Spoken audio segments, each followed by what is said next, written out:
Hi there, Gemini. Thank you for joining me for your weekly forecast for week commencing the 5th of September. There continues to be an emphasis on the foundations of your world. Anything to do with emotional or practical security, where you live, for example, the people you link with, family affairs, your own emotional well-being. All of these are very much to the fore. But there is also a Mercury retrograde, and Mercury is your ruler.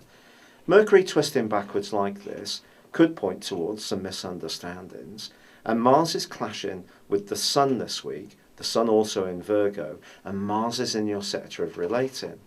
So I think it's possible with Mercury's retrograde and Mars creating this rather impatient vibe, it's possible that you could find yourself at right angles with someone who ordinarily you get on pretty well with.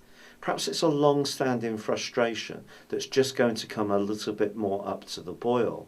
But don't jump to conclusions too much, because when Mercury's twisting backwards like this, it is very possible that we get the wrong end of the proverbial stick.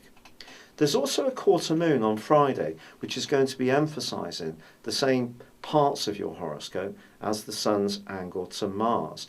So once again, anything to do with impatience around relationships is something you should try to quell within yourself. Do you know, there is real potential to grow one relationship to a much deeper and more stable level due to a fantastic link between Venus and Saturn.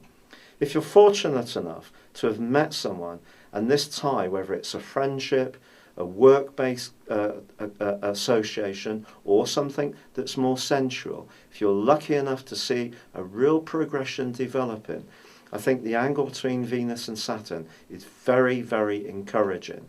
But I think other relationships, which are perhaps a little less perfect, could test your patience somewhat this week. However, there is one aspect that is absolutely amazingly important for us all. This sees the Sun forging a link with Pluto.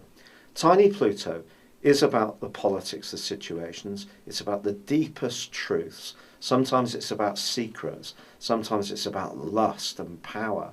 But for you, it's in a part of your horoscope that's to do with how you connect with others at a very profound level. Now, this can be at a more prosaic, on a more prosaic basis through who you bank with, who you get your mortgage from. It could be about property. But this link between the two suggests something can be changing in your world that can create more security.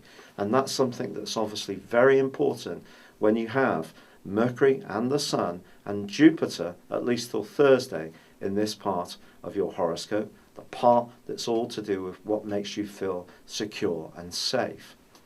But on Friday, perhaps the most glamorous moment of the week comes when Jupiter moves into your 5th solar house, gliding into Libra for the first time in 12 years.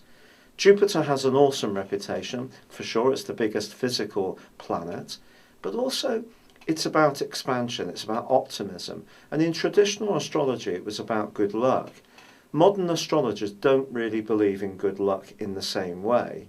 But certainly over the next year, if you're really proactive about your talents and you're a lot more engaged with things at a physical level, I think there could be good news around children, around your creativity, about anything to do with drama or music or theatre or talents and flares that you want to showcase at work just as much as in your personal life.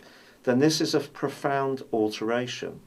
Jupiter in the 5th house can also be very good for your love life over the next 12 months. But I think it's that link between Venus and Saturn this week which gives you an instant insight into how things are in one collaborative, cooperative, or downright romantic association.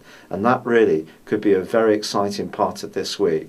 It's been a real pleasure being with you. Thank you for joining me. Good luck and goodbye for now.